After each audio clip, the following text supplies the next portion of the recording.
Okay, deep breaths, deep breaths. I just spent like 40 gunpowder dying to this boss for like the 7th time in a row. But I think I'm starting to enjoy it, which is a little concerning, so let's get into it. So this is Captain Thomas Richards. He's the first big boss fight that's actually going to be like a real challenge in Windrose, and he is literally the reason I now understand why people like Souls-like games. If this even counts as one, I don't know the genre, but the genre police can fight about it in the comments. But I think this is Souls-like, and I really get the appeal now. I'm kind of more of a casual gamer when it comes to games like this. Let's not talk about my Valorant days, okay? I was not a casual gamer with Valorant. So, context, I'm like 20 hours in. Our party hit the recommended level, and we walked in feeling pretty good about ourselves. We were not good about ourselves.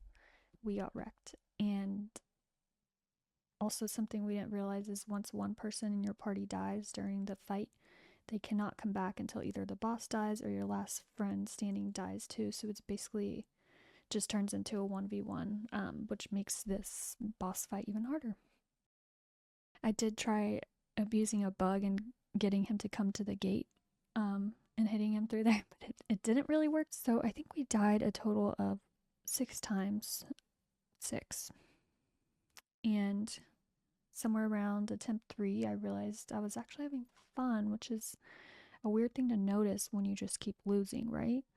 But I think that's the trick with these games. I'm starting to realize they kind of get you addicted to losing in a sense because it's a challenge and it's pattern recognition, and you're like, oh, I know what to do now. So you start, clocking his patterns when he's about to swing, when to bait him, and when to punch in. By the last couple of tries, I was literally like running circles around him. It's so fun. That was my strong suit, was just running and dodging and then kind of baiting him and getting close and getting him to do one of his big attacks, and then that's when you would go in. The other thing we figured out is we had to fully reset our stat points to kind of fit the build we were going for. So I kind of just dumped most things into health and stamina, then put skill points into whatever lines up with your weapon. I was running a gun build because I thought that was the strongest against this boss, which made the fight extra spicy and challenging because, and this is so funny, you can't craft gunpowder until you beat this boss. So every wipe was me watching a 40 stack of gunpowder I took so long getting just evaporate, which that was annoying. So I would recommend, not going in with a sword or something. But it kind of forced me to actually engage with the fight instead of cheesing it because so many resources were on the line every time we died. And we could have beaten him a few fights earlier, but we, dare I say, fumbled at the end. My partner did. My other party member, not me.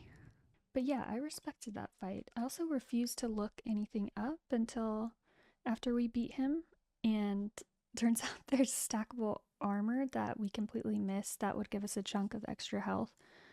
Cool. Noted.